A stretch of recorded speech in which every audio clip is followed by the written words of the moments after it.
केन्द्रापड़ा महाकालपड़ा हलदी बसंत गाँव में जमीबाड़ी विवाद को नहीं एक परिवार सदस्य को संघबद्ध आक्रमण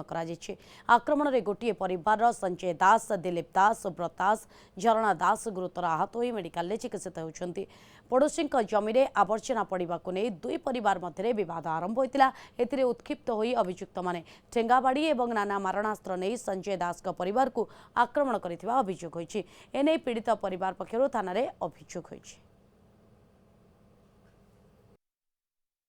20 तारीख दिन गोटे छात पकई मो घर गोटे पला मारी आश्रय नहीं छात छात पाक गोटा नड़िया गछ दुटा अच्छी से हूँ सरकारी प्लट अनाबादी प्लट छात पड़ा भितर पानी जावाटे थ्रोरे पणा पणा करी बहुत खरा होता से पड़ू काली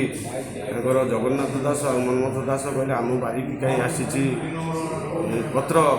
जो ग्लास आसी तेमें या कहीं कर आम पुओ बारिनु एटा तो अनामिक समस्ते चलुनी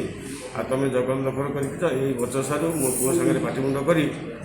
सागे सागे थाना एफआईआर कर संध्या 6:30 संघबद्ध मत आक्रमण कर परिवार को बाटे माइला भाई आसिगला माड़गोल कौन करूँ तू कौन है मत जनवा कथा ना मो पुतुरा को जनइले कौन मो पुओ को सरी मो पुओ को जनइले कौन तू कहते ना कहीं स्लांग लैंग्वेज गाड़ी देला कहला कहीं छात पकईच मो घर मो जगह अलिया हो अरे तो जगह कौन अलिया कौन आम उठेदेबू राजनीतिक कारण दूरे अनाबादी प्लट को माड़ी बसवा